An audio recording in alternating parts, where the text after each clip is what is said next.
Over to you, Chair Harrington. Thank you, Clerk Moss, and welcome to the Tuesday, August 22nd, 2023 Washington County Board of Commissioners work session. It is a most unusual day.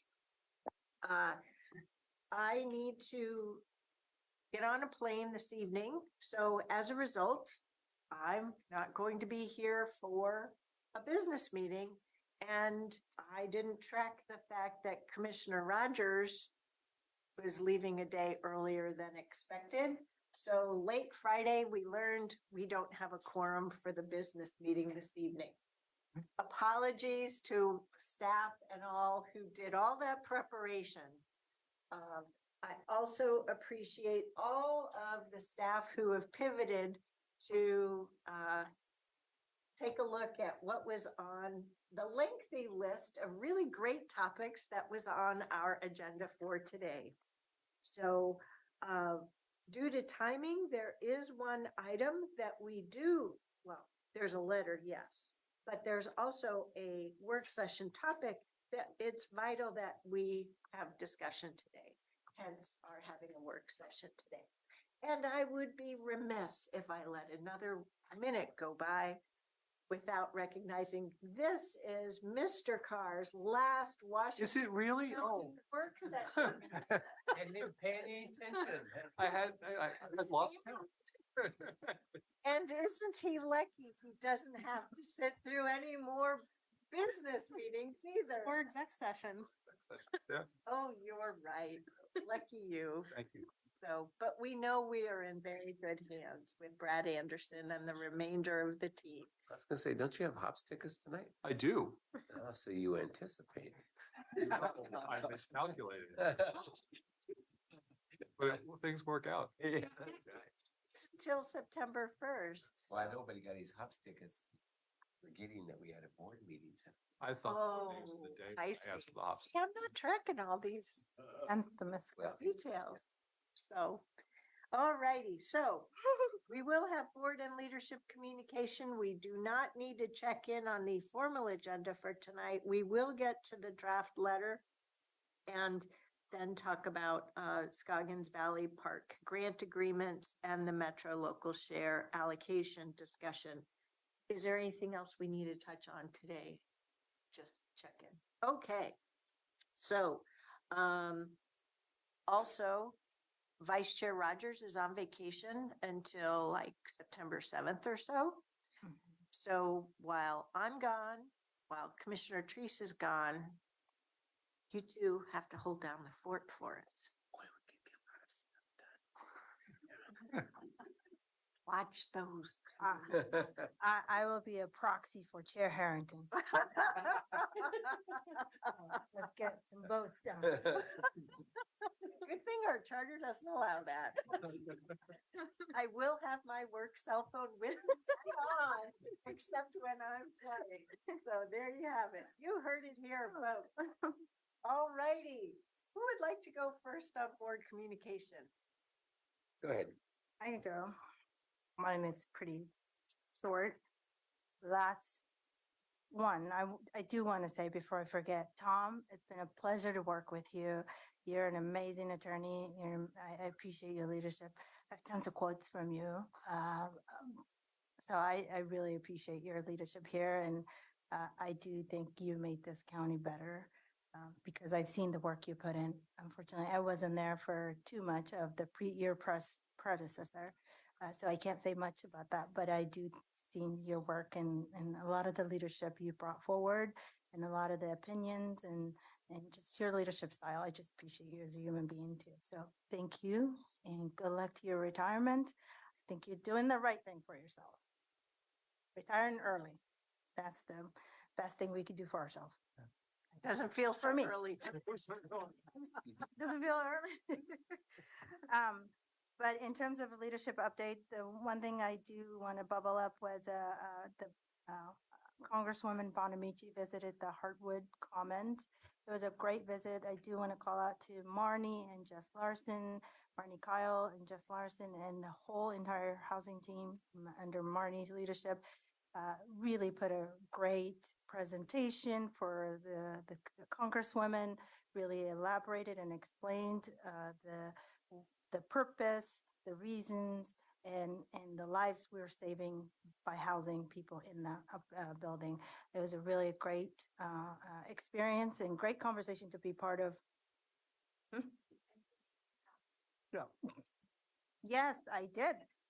So I carried forward, I think our board, Chair Harrington and some nods in the head made a recommendation to do some ask to the Congresswoman, and she really appreciated those asks. Can you remind me what the ask was? Yeah, so we asked, here, go back to the, I'm quite note taker.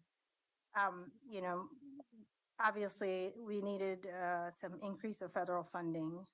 Homelessness is not really something that we could just attack at the local level. We need every partner at the regional level, at the state level, and the local level, and the federal level to provide. There's a comment about this, our board saying that this was the last time some of the fundings were even discussed at the federal level was the Reagan time, was the last time. So she resonated with a lot.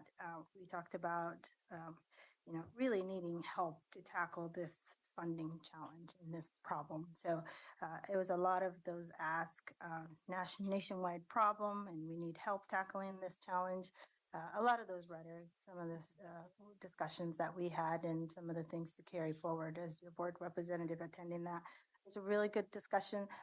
A lot of the boots on the ground really brought forward even bigger and some ask that was really important to the Congresswoman. I feel like they shared some experiences, some of the real challenges, and the federal level barriers that could cause people to be homelessness, and besides the funding that we brought forward. So that was really good experience. Kudos to our staff. Kudos to every community partner organization that was there. There were quite a few people a lot of people showed up. And it really made the Congresswoman happy to see a great turnout. And I did let her know that all of our board members couldn't attend. I'm here, and did the welcome and did a whole, you know, little spiel about hardwood comments in District 1 and some of our good work. So kudos, Marnie and Jess Larson and your team. And Metro was in presence. Quite a few teams of Metro was there. So we really did demonstrate the ask from our board to say, look, every board, you know, the collaboration that's here, we just need your federal funding. Give us some more money. And she is going to work hard. And Aaron Doyle, our government relations, was in the room. So I think it will, we'll get some money, hopefully. Right, Aaron? Just because Aaron was there? Yeah. The lobbyist is in the room. So good, yeah, good tour. Congratulations. Very well organized. Very well organized. And that concludes my update. Yeah, well, I have a tour tomorrow as well with a Bonamici? Hillsboro with Congresswoman Bonamici, and of course, county staff will be there as well as Great. City of Hillsboro. So What are you going to take a look at? continue this. Where are we going? Do we know the Hills? Oh, very good. Okay, Yeah, the Hillsboro Yeah. shelter site. That's great. yeah, Oh, yeah, the right by the Winko. yeah. Oh, damn. So, yeah. And then, of course, I canceled all of my vacation and all of my meetings to be at Tom's retirement party. Oh, Thank you. Thank you. Right. I appreciate that. Prioritize that, Tom. You just noted. It's the only commissioner there. So anyway, Well, with a little luck, I will be on an airplane and not delayed by weather or other logistics. Yeah. So Yeah. I would rather be Yeah. celebrating. on Friday, right? Yep. Another one? Yeah. Yeah, me too. I cleared my calendar for you because Jerry asked. that's right. Yeah, I also had a GPI meeting this last week. They've had a couple of marketing consultants, you know, working for GPI to try and, first of all, work on GPI's messaging and enhance their membership and certainly their focus in the Portland region. And then they also have another consulting company that's been working on how do we enhance Portland's national image. Talked about the Wall Street Journal and the New York Times and others that have written disparaging articles on the city of Portland. And so how do we kind of reach out to our media folks and get them to maybe modify that? So working on that all costs money to do those kinds of things, in which case we'd need some sponsors. GPI would need sponsorships to do that. So that's their focus. I also had lunch today with a person I hadn't seen for quite a while. She used to be with PGE. She now works with Zavtech, which Melissa Rogers. So she explained it to me that when we have, especially our data centers, when we have a power outage and to the time that they can fire up their generators, there's a 12-second gap in there. So they're working with them on battery storage. So battery storage is kind of becoming a big deal. PGE's, of course, more interested in that as well as a number of other companies. But so she kind of explained that to me and what the purpose of and why she switched jobs. She'd been with PGE for 20 years and decided it was time for a new adventure. So she did that. But other than that, it's a pretty quiet week and we're going to enjoy it because after Labor Day, it's back to work. So that's all I got, Chair. Yes. Well, according to my calendar, next week isn't going to be a quiet week, but I am going to enjoy the fact that it is the last week before Labor Day weekend and therefore the month of September. So continuing on the theme of the Congress August reset, last week, Congresswoman Bonamici had a tour of the THPRD Terpening Center. This is related to the Natural Hazards Mitigation Plan and a grant request that THPRD has made to Congress. And John Wheeler spoke rather well about this. And THPRD was one of the 11 partners in the development of that joint hazard mitigation planning project. And they approved their annex to the county-wide plan this spring, which was the same day we approved it. They requested a $950,000 federal appropriation through the Congresswoman. And if approved, it would give them funding to address 6 of the 17 mitigation actions on their annex of the plan. That would include engineering studies to address seismic vulnerabilities, HVAC, and other structural and equipment limitations at several of their facilities. So, for example, we had the opportunity to go into the tennis center where they don't have air conditioning for the main part of it, just for the office. But if they need to house people for a mass event, we're going to need air conditioning during the hot summer months. Similarly, better heating in the cold weather months. We also similarly walked over to the building. I can't remember the name of it, but it's where the volleyball courts and the pickleball courts are as well. So it was great to physically see the structures and to see where the dollars would be put into action. I was reminded, because we were on the tail end of our last heat event last week, that part of the space that we saw was part of the facility that was used for a cooling shelter. And I did not know that THPRD houses Red Cross equipment trailer, and their facilities are recognized as Red Cross and county shelter locations. So they also have arrangements with the Beaverton School District to be used as a student parent unit reunification site. And they have other preparedness partners with the city of Beaverton and TVWD. So fingers crossed on that. I had one of those deer in the headlight moments that you never want to have. And I could remember John's first name, but then I kept thinking of the two different John Williams that I've known for a long time. And I finally gave up and I said, John, I know your last name is not Williams, but I can't remember. He was like Wheeler. So hopefully that is tattooed on my brain. Yesterday, and thank you to John for participating and speaking eloquently. Yesterday, I had the monthly chair mayors meeting and our sheriff briefed the mayors on his status with regard to jail staffing and how that's led to an additional pod closure and how he and his team with county support and our support are really working intently on solving the staffing problem, but it's going to be with us for a while, 18 months to 2 years, because you have to go through the recruitment, the training and whatnot.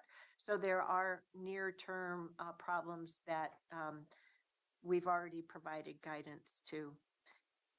The one fact, though, that I had the benefit of hearing from him both in a briefing with me earlier and in that meeting is with these pod closures, it's less bad than what we experienced during COVID. Now, I know that's no small comfort, but it shows that we got through that and we can get through this too, and we will.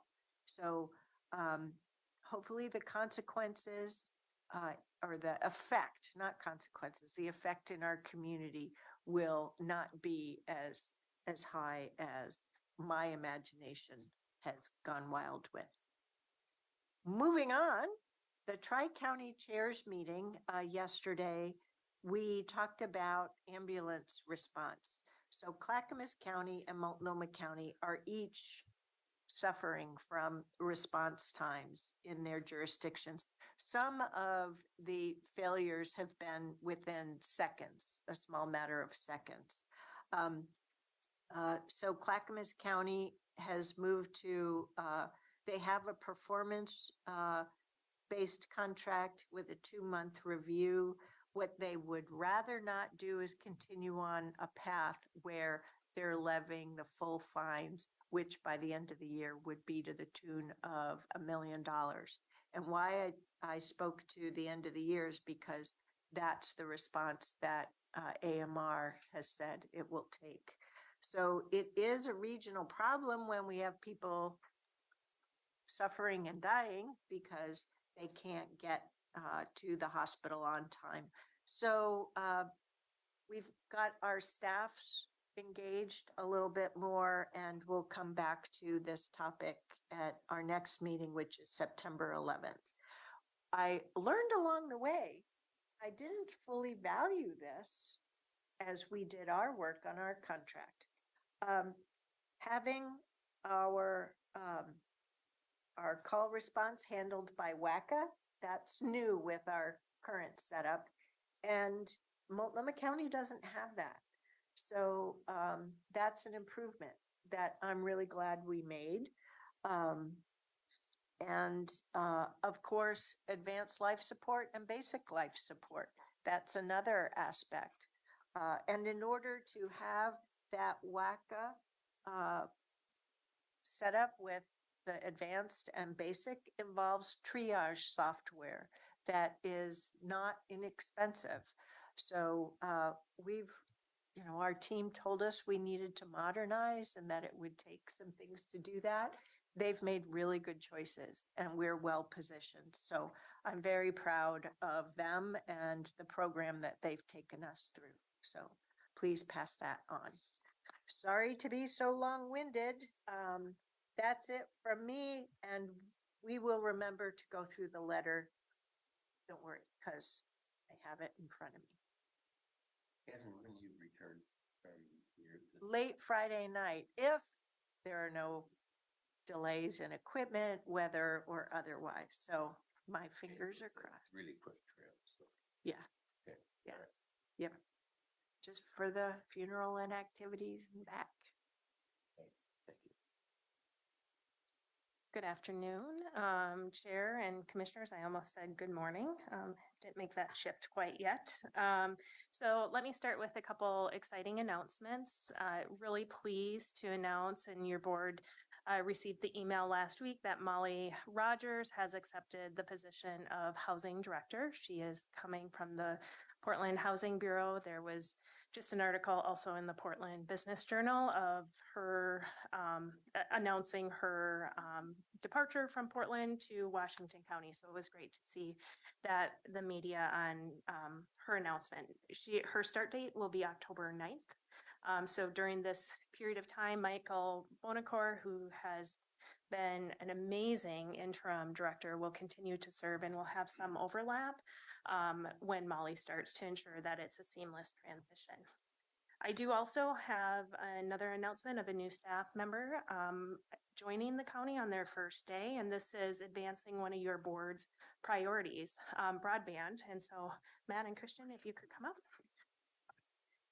So your board is focused on advancing access to affordable broadband, and as you know, this is one of your priorities. We're very grateful for the ARPA dollars to be able to move this work forward and hopefully take advantage of the federal dollars and state resources that are at play. But I'd like Matt to maybe provide a bit of introduction. Sure. Yeah. Thank you, Tanya. Good afternoon. It is afternoon, isn't it? Yeah. Chair Harrington, Board of County Commissioners, Matt Craigie, Washington County's Economic Development Manager. We're very excited to introduce Christian Salgado as Washington County's new Broadband Investment Coordinator. So just a little write-up here. So advancing access to affordable broadband has been a board priority for several years. With a coal pack study in Western Washington County and the board-directed county-wide broadband investment strategy, which of course was ARPA funded. Christian is excited to join the economic development team, where he's going to continue to work on this body of work collaboratively with the county and our partners.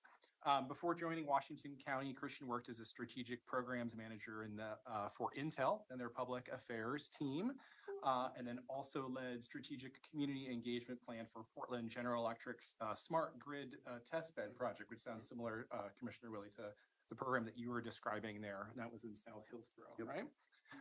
And so Christian also has more than a decade of additional experience working in social service and advocacy programs in the nonprofit center. So we're very fortunate to have Christian on board here. We are, this is day 3. We are inundating him with all of the great information that we got out of the broadband strategy project. And so please welcome him aboard. Christian, you want to tell the board just a little bit about yourself here? Yeah, well, you already said all the great things I was going to say about myself. Use the mic. Yeah. Okay. You already said all the great things I was going to say about myself. No, I've enjoyed living in Washington County for the last 7 years and by the airport for the last 2 years. My wife and I are raising a 2-year-old son, and I'm looking forward to working with y'all to see what we can do to bridge that digital divide. You know, I think it's a really important initiative. So I'm really excited to be here and help you work on it. Well, and he's marvelously outgoing, because I showed up on his doorstep one day last week while you were on vacation, and so I had the pleasure of meeting him, and it was great. Thank you. It's wonderful to have you on board. Good job building out your team, Matt. Great. Lots. Thank to be you. done. Onward and upward with your direction. Yeah. Yep. Great. We have some high expectations, but that's okay. Yeah, no, I'm already running. You know? All right. Don't go too far, Matt. We'll get the letter done. Yeah. Hello, Tom. Not quite, Tom. So I do want to just draw your board's attention to a couple items that were pulled from today's work session. What was item 3, the Washington County Law Enforcement Center Critical Infrastructure Upgrade Construction Manager. This item will be coming back before your board. My purpose of highlighting now is just to highlight the PowerPoint presentation, which is in your packet, and also to also lift this process up for the community that may be watching. Is it coming back to us in a work session or business? Business meeting Okay. on consent. Yep. So you will not have the value of that presentation. So that's Yep. why I'm lifting up Yep. that information. But all the documents are still They're still, available. so I would encourage you to review them, because I just want to commend our One Washington County approach in moving forward equity in contracting. In addition, the other item that I want to point out that will be coming back to your board is the CDBG Housing Rehab Program Policies Update. And so that will be coming back as an action item. So there will be a short presentation as well as ability for, of course, you to ask questions. We have received some individual questions on that from commissioners, so we really appreciate that. That's September 5th business meeting, right? Correct. And then, well, since I am the methadone, that will be rescheduled Okay. for a full presentation. A business meeting or Work session. Great, thank you. And that concludes my update. So now I will pass to Tom, which is my last opportunity to do so. Oh, Oh, bittersweet. I'm not sad. Welcome, Doc. Well, It's all about me right now, Tom. Is that anything new? okay, how long have you two actually worked together? When did you start Boulder? I started in 2016. So 7 years. Mhm. Yeah, so wow. Yes, that's great. So I want to say a few things, but the class action involving unrepresented defendants is still continuing. We met with the judges on Friday, the judges of the circuit court, Judge Proctor, the presiding judge. They're working really hard to provide attorneys for all incarcerated individuals in Washington County. As of this morning, the list is, I think, 3 or 4. So it's come down drastically in the last week. From like yesterday, I think the sheriff said it previously had been 38 and latter part of last week, they got it down to 10. So they've really been working hard to find defense attorneys for these folks. So Yeah, and so we had 10 days from last Thursday. So it looks like it's unlikely that anybody will be released under that order immediately. That doesn't solve the problem, of course, because we have another 6 or 7 new people in the jail as of this morning who are not represented, who've only been there for a day or so. Yeah. And that will accumulate. And the shortage of attorneys is a chronic problem throughout the state, not just in Washington County, and it's not going to be addressed on an ad hoc basis. As I mentioned to you last week, I did write to the Attorney General asking for the state to become more actively involved. I've gotten a positive response on that request, and it's not clear exactly how they're going to be involved, but they are giving indication that they're going to take an interest in this lawsuit. The judges, as I said, are defendants.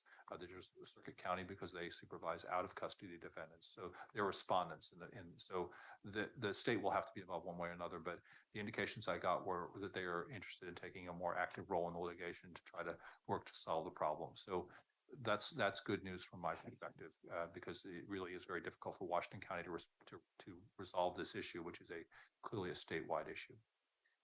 I'm glad you mentioned that. Is it an issue that is being felt statewide or just in the larger urbanized, more urban counties? According to the state's dashboard, there are 195 unrepresented defendants in custody throughout the state. And 17 of those, according to that same dashboard, are in Washington County. Okay. So it would seem to me that and I don't know, I didn't. In our more remote counties, it's a problem too. And there was I forget, there was one county that we had a really large number that surprised me, and I don't remember which one it was.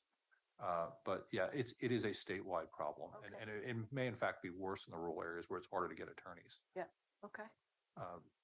So that's my report. I do want to thank the board for giving me this opportunity to serve in Washington County. This is a tremendous team. The Washington County has great things ahead, led by Ms. Angie and the wonderful team here. It's been an absolute honor and privilege to work here, to work with you. The board has always been so kind and supportive of our work, and to be part of the tremendous team we have in the county counsel's office. And yes, you're in excellent hands with Mr. Anderson taking over as of September 2nd. So thank you. We've learned a lot together. We continue to learn a lot together. Yes. And do good work. Which, if I could jump in just for a second, I forgot to mention a change from last week. given all we've been hearing about the effect of state legislature, community corrections and required touch points, check-ins, I can't remember the exact phrase, darn. These adults in custody, the 10-year and whatnot. Well, I gave in and decided that I really have to attend the AOC Legislative Committee and Board Retreat so that I do my part in representing you to get AOC to really focus on these issues that we have in common across all counties. And just because we really don't feel like working on these super hard problems doesn't mean we shouldn't work on these super hard problems. So Pam, Commissioner Tree says the District 8 chair will be there as well. So later in September, we'll be leaving on a Thursday afternoon and we won't be done there till early evening Saturday. So we'll drive home. Our GR lead, Ms. Doyle, will be joining us as well, carrying the Washington County flag as well. So we're going to make the state of Oregon great together. And you're driving an electric car. I'm not driving it. I'm getting passage. My life will be in Commissioner Treese's hands. Pam's new spiffy electric car will be Yep. chauffeuring you. Yep, that's exactly right. So thank you for letting me interrupt. I forgot to contribute that. Clean Water Services, Mr. Liang. Well, good afternoon, Chair Harrington, and good afternoon, Board of Directors. As you are aware that our CEO, Diane Taniguchi-Dennis, is out of office today and is not able to make to this meeting. So I'm sitting in for Diane on her behalf. And on her behalf, I'm happy to report that the great community services continue to happen at Clean Water Services, and there is no significant matter to report on for this week. Thank you for your time. Operations made it through that heat wave that we've seen our way through. Absolutely. So the significant part, just if we may expand on that, is what we are seeing is a high during the day. It's very high and kind of scary to us. But actually, the temperature dropped quite a bit during the evening hours, which really helped with operations. So we actually were able to make through those few days of hot temperatures without any issue. Thank you for asking. Well, and I appreciate Ms. Kyle pointing me on Sunday. I called her up because I was really curious about the air quality. And so she directed me to the DEQ website, but also a website called Purple Air. So thank you. I hadn't internalized that with our air quality problems previously. But I really felt bad for all of our crews who were working outside last week, not only because it was hot, but the smog conditions, and then over the weekend with the smoky air. So wear masks, be safe, drink lots of water, all that good stuff. So thank you to our staff. All righty. So we have a draft letter of support. Mr. Craigie, please come up to the table. Oh, you're already there. Okay, thanks. I'm really with it today. I want to really thank you for sending us the email of yesterday as well that gave us the context of this with the Northwest Women's Business Council and the opportunity with Business Impact Northwest. I know I've had a chance to read the letter and I'm thumbs up. You bet. Looky there. Okay, thank you very much. You bet. You bet. Thank you for bringing this opportunity forward for us as well. We're very excited. We think this is a tremendous opportunity for Washington County and it's a great partner. So thank you. Keep up the good work. All right. You know, you've really developed a lot of partnerships that's made us proud. Great. Thank you. Thank you. So next we're moving on to the big topic of the day, Scoggins Valley Park grant agreement and Metro local share allocation discussion. Welcome, team. Welcome. Good afternoon, Chair Harrington, Commissioners. My name is Rachel Fuller, and I'm one of the Assistant County Administrators. Hi, Jack. Good to see you. Good to see you, Rachel. And I'm here with Carl Schweitzer, the Parks Division Manager in Facilities, Fleet, and Parks. So today we're going to provide an overview of the grants that the county has received from the United States Bureau of Reclamation for capital projects at Scoggins Valley Park. We're going to review options for moving these forward or not, and follow up on the 2022 presentation regarding the utilization of Metro local share dollars.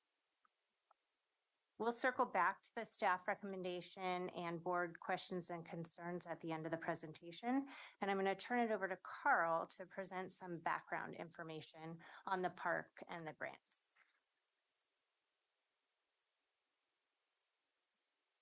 Good afternoon. So this is a little background information on Scoggins Valley Park. I know that you are all very familiar with it, but for those who aren't, Scoggins Valley Park is a 2,500 acre property in western Washington County. It is owned by the United States Bureau of Reclamation and managed by Washington County Parks for the last about 48 years or so, 47 years. So we manage the recreation and all the various facilities that facilitate that. There's approximately 1 million visitors a year. It varies depending on how great the weather is. And the popular activities that people attend for are boating, fishing, hiking, water recreation, and picnicking. So I mentioned the management agreement for Scoggins Valley Park. The United States Bureau of Reclamation manages all of its properties that have public recreation through partners. And the reason that they do that is because they don't have the internal capacity to operate as a recreation provider. All of their properties that have public recreation are managed by partners. We partner with them in a variety of ways. We benefit from their largesse in grants or other capital funding. We have access to their federal resources, including ADA experts and a variety of other great knowledge bases.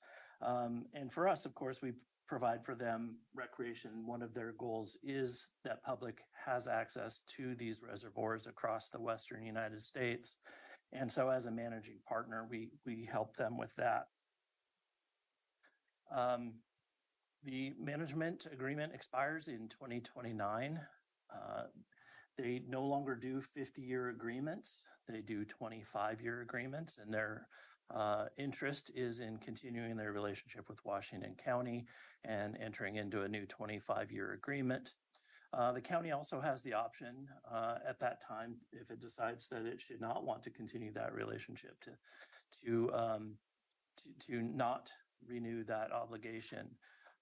In that case, the USBOR would identify a new managing partner, or if they were unable to find a new managing partner, would close Scoggins Valley Park to public recreation. Wait, can you say that last part again? Yes, if there is no managing partner, they would close Scoggins Valley Park to public recreation. They have a few reservoirs in the western United States that don't have a managing partner and therefore are not open to public recreation. Thank you. 2 million people would be very unhappy. Be unique businesses, but a lot of them. With approval of the previous administration, Parks applied for federal financial assistance grants from the United States Bureau of Reclamation in 2018. In 2020, the county formally accepted those grants, and these are the 3 grants that were accepted. A grant for about $2.5 million for a campground at Scoggins Valley Park, a park office and visitor center, and an operations and maintenance grant. The operations and maintenance grant is a non-capital grant. We match that with our existing general fund support. The other 2 capital projects require a dollar for dollar match, and that's part why we're here to talk with you today. The USBOR strongly supports these projects. These are some large grants, even by their standards, and that speaks to how much they want to invest in their partnership with Washington County and the people who live in and visit Washington County.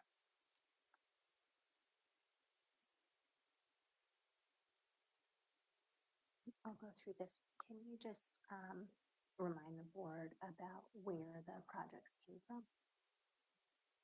Yes, thank you. So there, over time and space, there's been a variety of public engagement about what kinds of facilities would be desired at Scoggins Valley Park, all the way back to the beginning of the relationship. And you would find mention of the campground specifically in a variety of documents, including the management plan. And recently, Clean Water Services provided a consultant to do a recreation study related to the Safety of Dams project that also identified campground as a high priority. So in the memo that was with the provided within their packet today, you'll see some of the specific names of the references for these. Great. Thanks, Carl. Oops. So I'm going to review some of the options that we've been considering with regards to these grants. As the county is not necessarily in a financial position to use general fund dollars, which I believe was the intent when these grants were written, we've looked at what some of the options are and want to share those with you today. So the first option, this is always a viable option, always an option, is to return the federal assistance grants. It could have consequences for the broader organization that we want to make clear to the board. We met with representatives from the Bureau, and as Carl said, they are very committed to these projects and very willing to partner and be flexible as much as they can. They're willing to extend the grant agreements, but failing to fulfill the agreements or returning the dollars could impact the county's ability to receive federal grants in the future.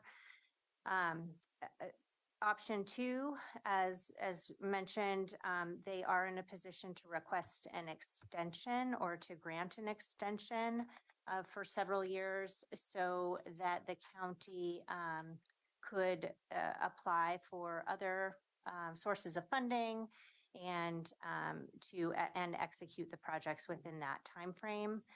And we also, I think it's important to note that in our discussions with the Bureau, a feasibility study would be a first step. And we did confirm with the Bureau that should the feasibility study show that that these projects are not favorable to the county, specifically the campground, that it would be an option to modify the grant agreement.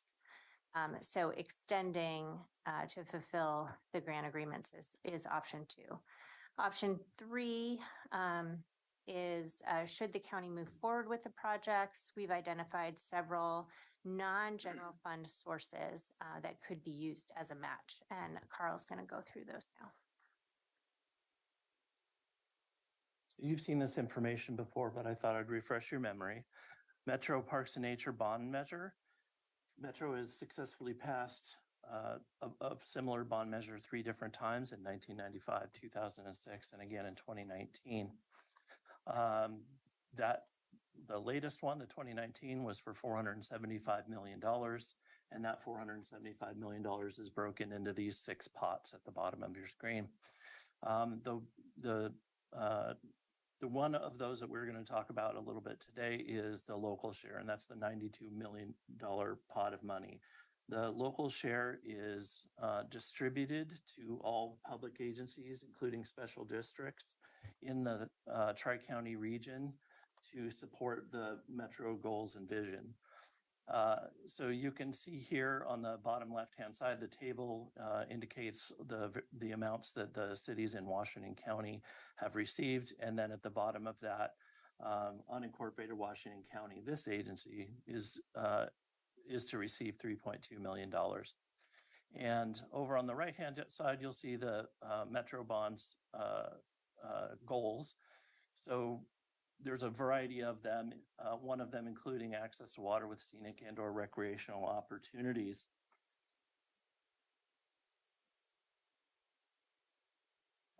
So one of the ways that we will better understand how to meet those goals, if the board decides to use this as matching funds, is to produce a feasibility study. And we'll talk about the feasibility study a little bit later in the conversation, but that will help inform a course of action on fulfilling the local share obligations to meet their goals. Other funding sources. As Rachel mentioned, the USBOR is committed to supporting and advocating for the county as much as possible should we apply for other federal funding sources. Either of these two federal funding sources, the Federal Lands Transportation Program or the Federal Lands Access Program, are large enough to match the grant in whole. Should that not be the case, we have the option of also looking at Oregon Department of Parks grants. There are several that we might be able to commingle with these federal funding sources. So if the intention is to move forward with these projects, then staff would pursue these funding sources as match for the federal grants. Specifically, the local share could be used as a match for one-for-one match for the USBOR grant. The Park Office and Visitor Center is the one that would need an additional funding source, and that's where the FLTP and FLAP grants would be applied for to use as match. Not to be confused with forest. Letter. Sorry, inside joke. So staff, one of the considerations that we're considering as we looked at all the various options to provide to you today for your consideration is the operations and maintenance of these facilities. That the expectation is that there would be no new general fund support for that. To that end, staff has produced pro formas for both of the Scoggins Valley Park new facilities, and I think that we have produced that we made conservative estimates, and I believe that we'd be able to operate both of those facilities with no additional general fund support. But don't take my word for it. I think that we're looking to move forward slowly and methodically. And the way that we would verify our assumptions is through the feasibility study. So the feasibility study will provide us a wealth of information. It will provide us design and cost estimates. It will provide us operations and maintenance best practices. It will talk about the resources that are needed to operate and maintain, as well as revenue. The good part about an operation like this is that it's scalable. We can start with the minimum that we need to meet the maintenance and operations and maintenance of those facilities and scale up as revenue provides. So with the feasibility study, we would be looking to hire a consultant team to do the analysis of all of those various aspects of the projects. Then once that feasibility study is concluded, we would come and present to you the findings of that feasibility study. And that could be a next opportunity for you to provide direction on how the course of action you'd like for staff to take.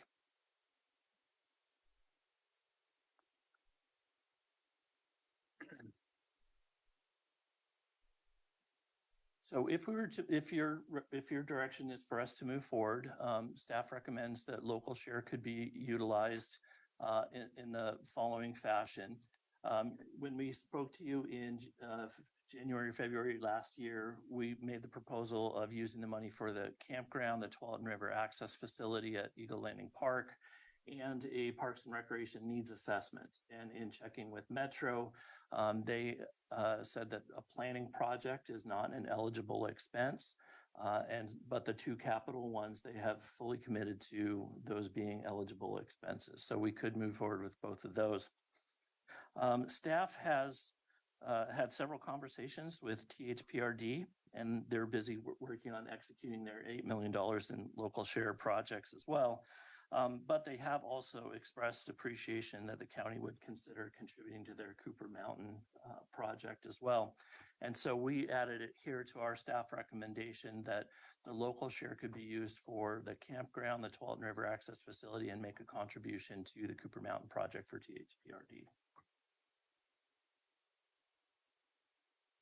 Thank you, Carl. So staff recommends that the board consider meeting the existing commitments in the federal assistance grants. There should be a first bullet there that says by requesting an extension from the Bureau, applying for other federal grants to meet the BOR grant for meet the match for the park office and visitor center, and that the board consider utilizing Metro dollars as a match for the campground grant. And as Carl just reviewed, the other two projects that we're recommending the board consider is the Tualatin River Access Facility and contributing to the THPRD acquisition for Cooper Mountain project. If we were to move forward, next steps would include the feasibility study, preparing to apply for the matching federal grants, presenting the findings of the feasibility study to the board, entering into an agreement with Metro for use of the local share, and formally approving the contract. So there would be many more touch points with the board as we move through the process. At this point, Carl and I are available for questions. Who wants to dive in first? Well, I'm happy to go first. if you, the only comment I was going to make is I've been out to the Eagle Landing Park and definitely like that project. And specifically want us to pursue the feasibility study. It's a nice wide open. So go ahead, Chair. Sorry. No, go for it. Okay. Thank you to each of you. So I appreciate today's presentation greatly. Has answered some of my questions, but I have a few more. I do really like the idea asking for the extensions. There have been studies done before us that show high interest, high value.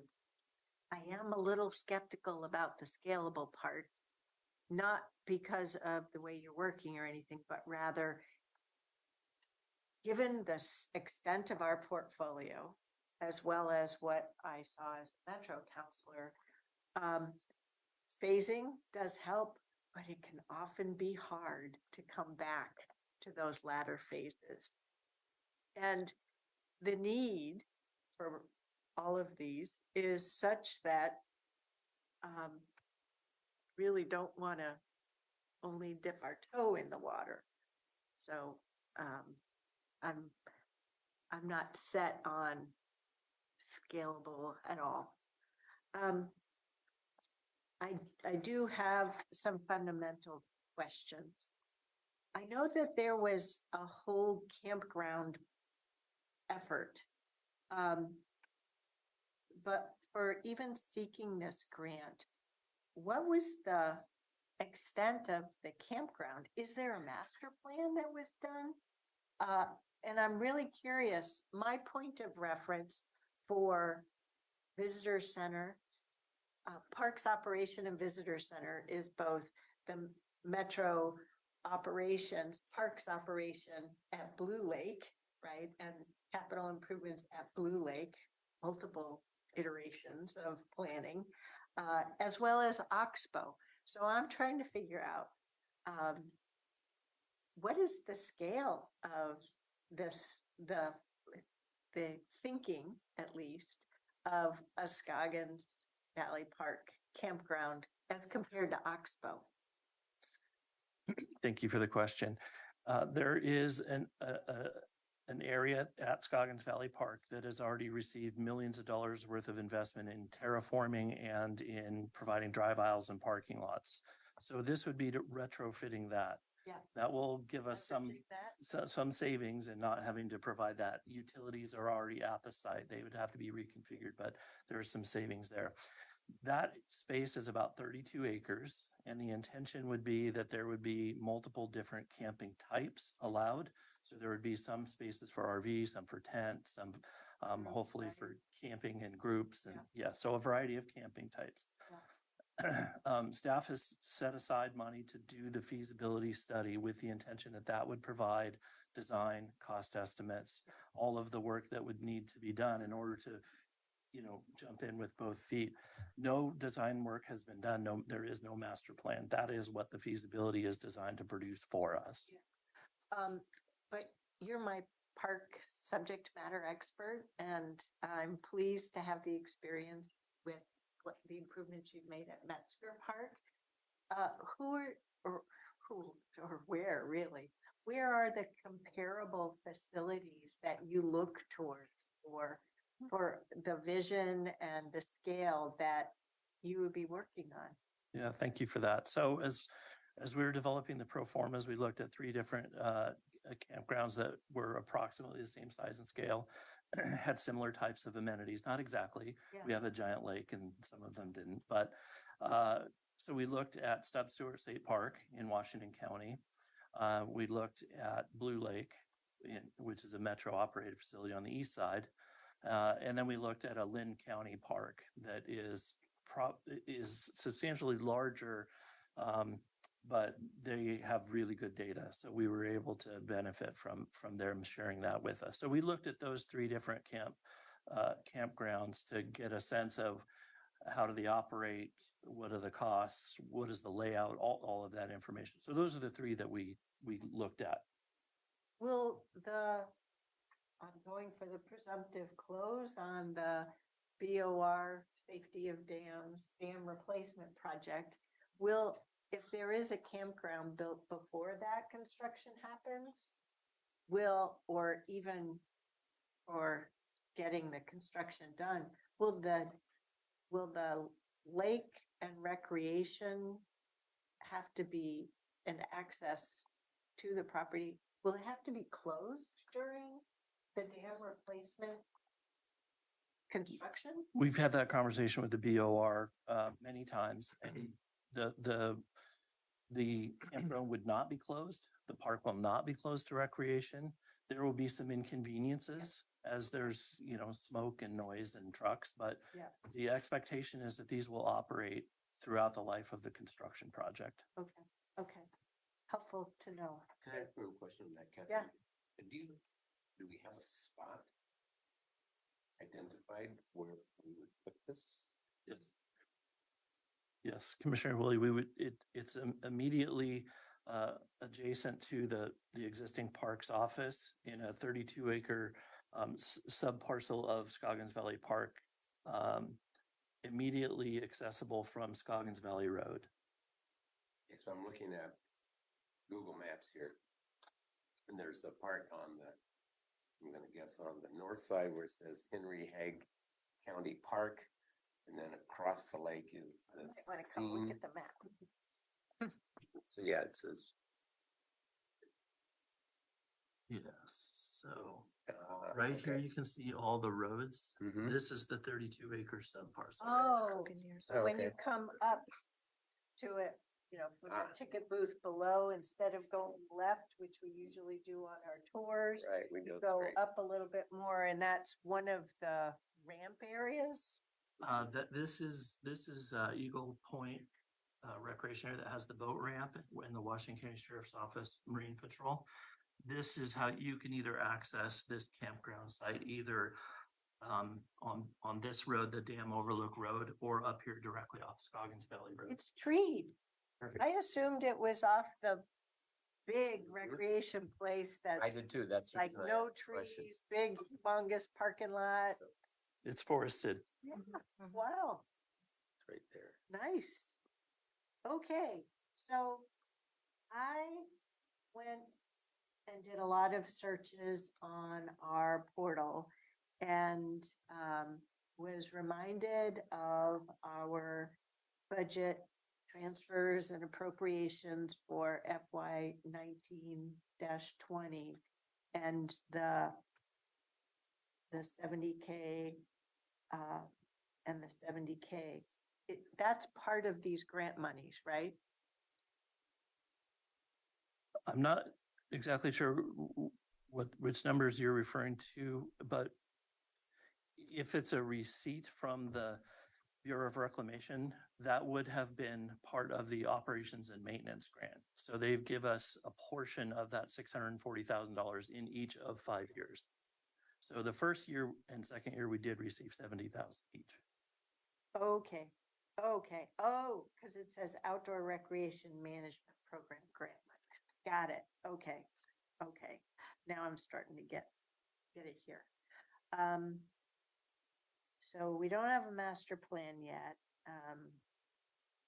How do you refer to, what label should I be using to refer to what your current thinking is? Concepts, visions, ideas? I'm grasping. Somewhere $2.5 million was created, and I don't know what to base that off of. Or I mean, associate. I'm thinking that that's half Oh. of the cost of the project. Yeah. So we've got the other half. Yes. Is Yes, that what you're thinking? I think I understand your question. Your question is, without a master plan, how did we come up with a $2.5 million ask? Yeah. So without a master plan, we had conversations with the BOR. We had expressed county interest in applying for a grant, and they thought that $2.5 million was the maximum they would be able to provide for us. Okay. So with that match, that would be $5 million for construction. Yeah. And we will fit the project to the dollars, as opposed to understanding what the full build would be and then seeking out the dollars. We're doing it a different way. I think I'd like to see you approach it from two different directions. It's 32 acres. How many campsites of the different flavors could we get there for a practical park? And I'm using loose words here, practical park versus ideal, right? Versus what can we get for $5 million? I don't know how those two would relate, right? So if the A vision would just be $6 million, then why would we want to stop there or stop at 5 million just because, so that's, or work with other folks to see if we can get to 6. So I know I'm not being eloquent at all, but. Chair, this is not, I just want to be really clear. This is not how we would necessarily approach this if we were starting today. Yes. But this is where we are. But this is where, yes.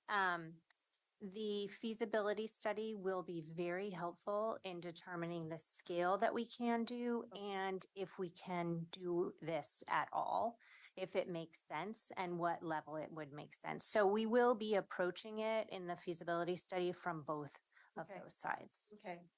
So what it boils down to for me is yes on Eagles Landing. On Cooper Mountain Park project, I don't know what project you have in mind, but I know they're working hard to expand and buy additional properties, and 150K is an embarrassingly small amount of money for that. I would like us to consider putting $1 million into that, and it's based off of multiple board members have had conversations with their board and learned of what they're working on.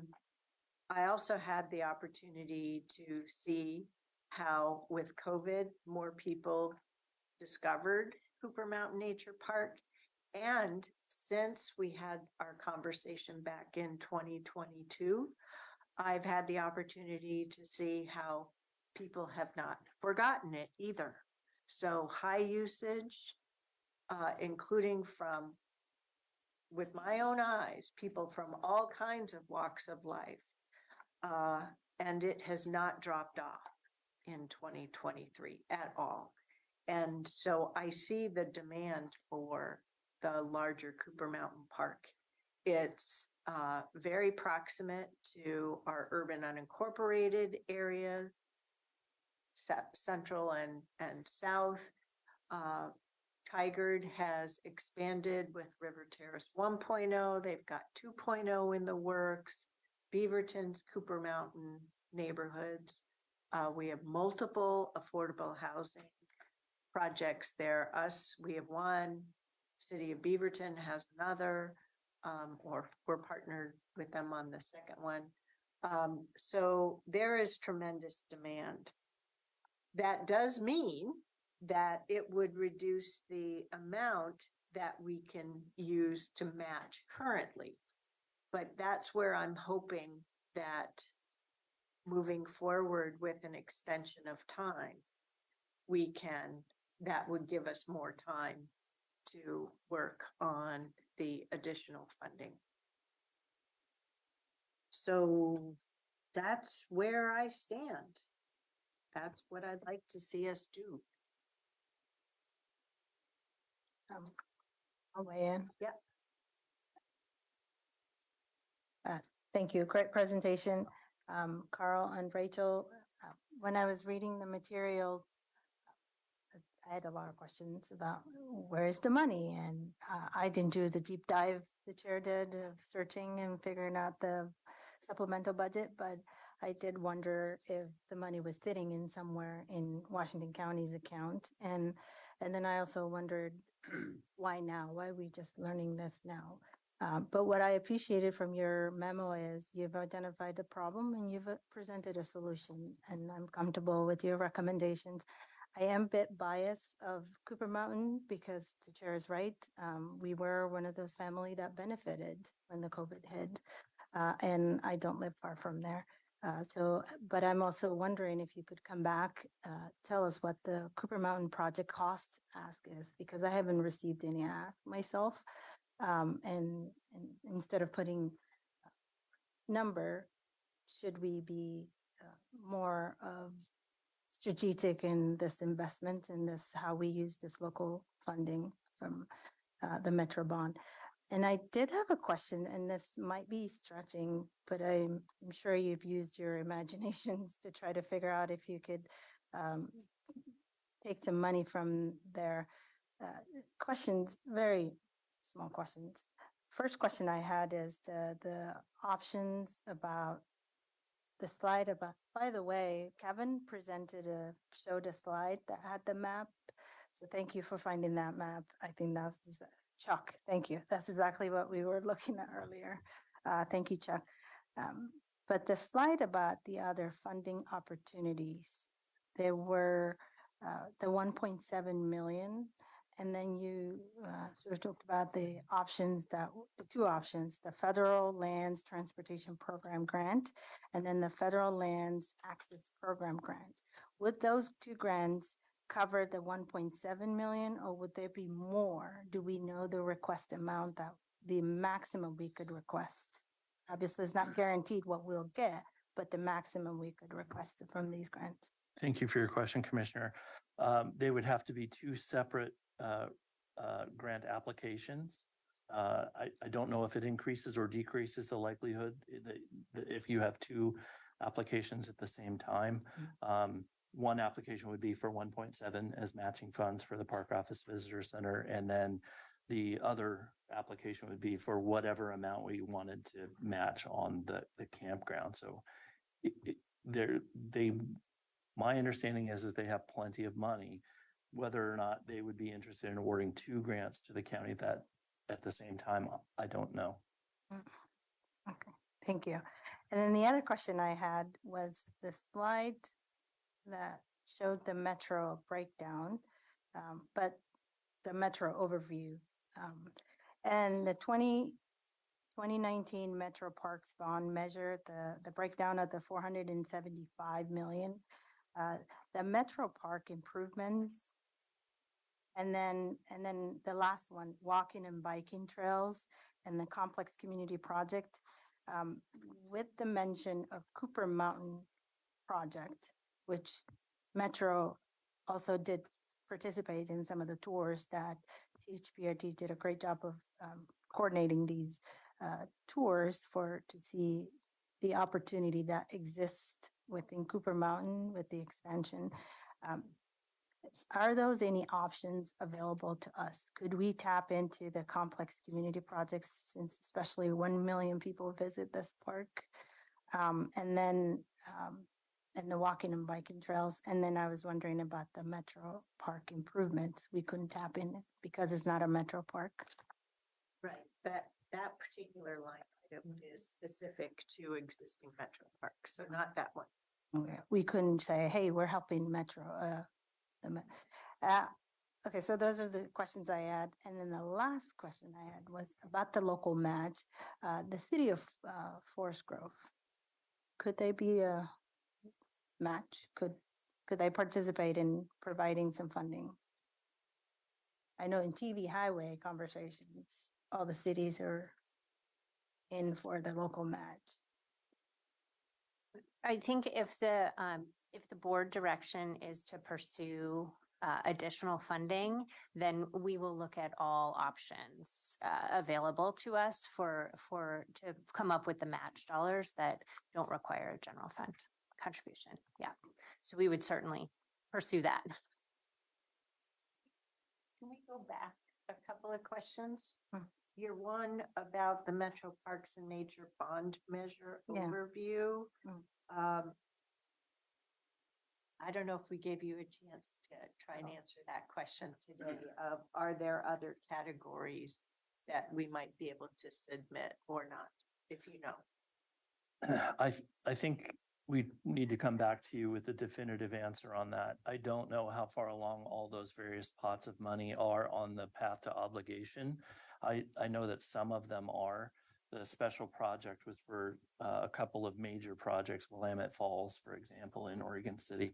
That project has hit some bumps, and maybe they have the ability to reallocate some of that. I don't know, but I know that the trails grants have probably already been awarded, and Washington County was a participant in that process. Land Use and Transportation partnered on the Council Creek Trail. I believe they're a beneficiary of that.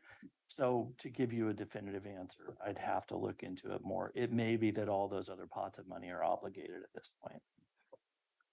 And I think it is worth asking, certainly, but I also recall when they were putting this measure together and helping us all understand the proposed buckets, complex community parks.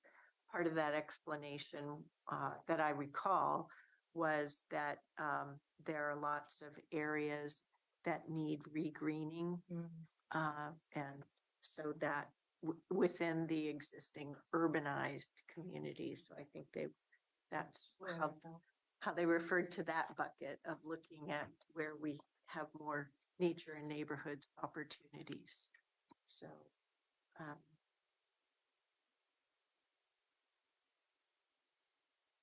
but Yeah. the $1.7 million federal assistance grant is different than the $2.5 million one. That's correct. Two separate awards. Okay. So, are we all thumbs up on going for the extension? Yep. I wish Commissioner Treese and Commissioner Rogers were here on the Cooper Mountain. I don't think it's fair of us to ask staff to be making those calls. I think we should be getting on the horn and talking to board members or their general manager directly. I would urge you to do that. And I don't want to be out of turn speaking on where THPRD is at. But I did make calls. So, And we have a letter, I believe, don't we, that says, thank you for the 150, but it's not enough. Is that the same thing that you're talking about? oh, that was from Wendy Kroger. That's right. Thank you for reminding me because I said I would highlight that here. We did receive that. She's with Friends of Cooper Mountain Nature Right. Park, Which which is is a different. separate group than the Mhm. actual agency of THPRD. But she was at THPRD. No, she was, Because she's different, THPRD Board of she Directors. was on the board. And for a then while. there's Wendy Kruger group. So there's different. So the group I toured was with the THPRD Board of Directors facilitated by Felicita Montalbago with and then Metro leadership. No. Electeds. but- And they have, And then there's Wendy. that was yeah. the series of invitations we all got as separate Yeah. commissioners. And there's more building and coming more official.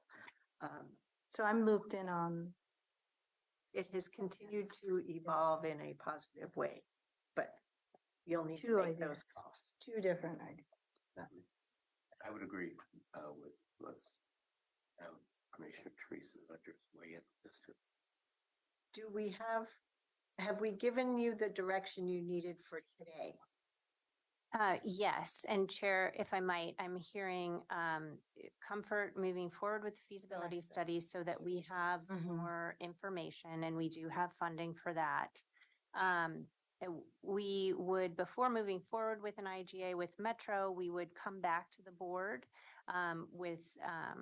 so that we can involve Commissioner Rogers and Commissioner Treese in the final allocation amount. So that would be on our next step to do. And we would be working with the Bureau on an extension for 2 years.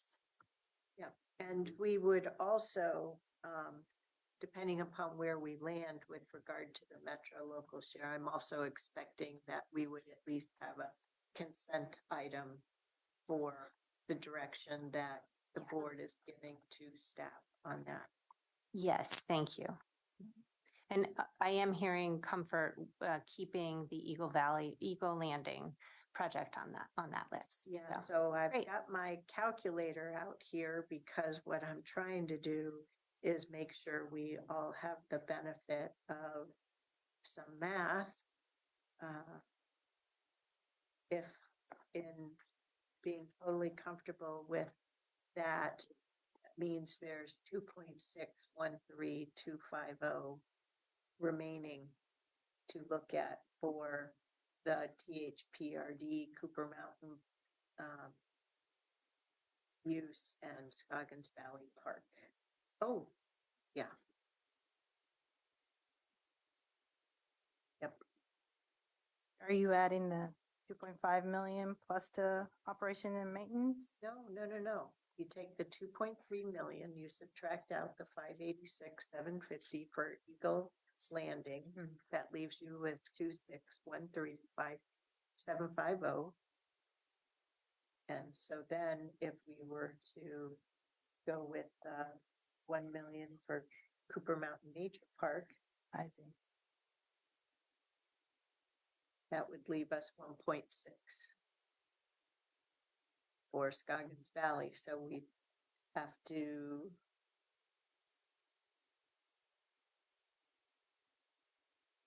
oops, one too many zeros. We'd have to figure out how to come up with just under $900,000 in the extended time period. Mhm. Yep. Yep. Okay, Okay, thank you. thank Thank you. you.